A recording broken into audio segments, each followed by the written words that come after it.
on My 9 News. Atlantic City cocktail waitresses who were serving drinks are now serving up a lawsuit. They say they lost their jobs because of how they looked in their new uniforms. Uniforms some claim are just short of being X-rated. Karen Hepp has details. Terry and Catherine and Nancy are great with a smile. The cocktail waitresses opened Atlantic City's first casino back in 1978, and they stuck with resorts through thick and thin. Foreclosure, new managers. Finally, in December, they thought things were looking up. We had to reapply and be interviewed and audition and get rehired. Just 24 of the former 79 cocktail waitresses made that cut. They thought they were in. Then this, the new Roaring 20s flapper uniform. Resorts is trying to capitalize on the success and the allure of the HBO hit Boardwalk Empire.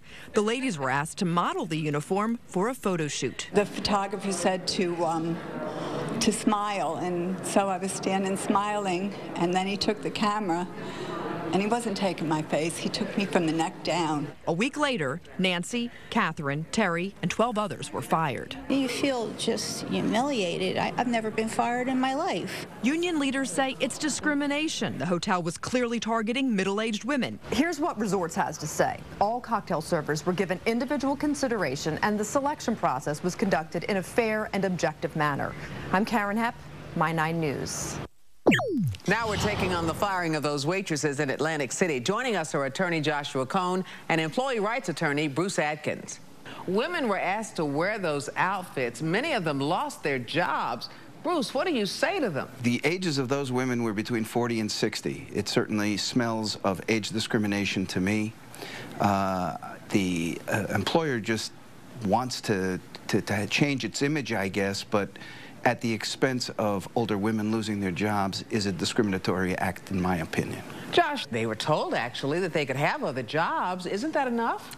Well, that might be enough. And the fact also is they weren't fired because of their age. They were fired because they didn't look good in the outfit based on the advice of a third party. So while age may be a protected category, how you look in a 1920-era's flapper costume is certainly not. Can't private industry pretty much do whatever it wants to do nowadays, Bruce? I mean, these are different times we're living in, right? I disagree. Discrimination, particularly in New Jersey, is a very strong law, and it's applied in a very liberal fashion. When you take something like this, and despite Josh saying a third party looked at it, you could also whisper in that third party's ear and say, I want to make sure the older women are gone in terms of the judging that they did. The fact that everyone is older is significant in terms of the overall outcome. But Josh, this is a company that said we want to brand ourselves differently. We want to move to something more entertaining. We want each individual who comes in to be entertained. So if some women were not capable of entertaining the clients, does that mean that they were wrong? Well, that's exactly the point here, is that the issue is how they look in the costume. And as I understand it, they were vetted from pictures from the neck down, and they were just, the third-party consultant looked at the pictures, and some women didn't look good. And it's also important to note that they were given an opportunity to take other jobs. So, in the end of the day, I'm not so sure that this is one of those, on its face, discriminatory actions.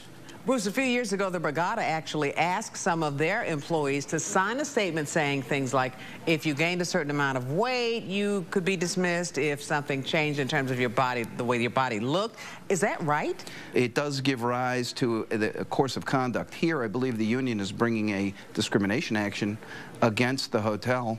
And I think that despite Mr. Cohn's position, you have a situation where it impacts adversely a certain group of people. Let's face it, do unions have the same kind of power they used to have? There is a union for these women, and despite the fact that they were offered other jobs, who knows if the income potential is the same, if they've been in this position for some period of time and this is what they do, this is what they enjoy, it's not fair to them. Joshua, fair or not? Well, also the employer has some rights here, and so long as what the employer does is within the law, it's okay. And in this case, all we know so far is that there were some women that didn't look particularly good in a costume, and as a result, they were terminated. Those women may have been older. That's something that we may find out in the courts what happens. Okay, we're out of time. Attorneys Atkins and Cohn, thanks for joining us.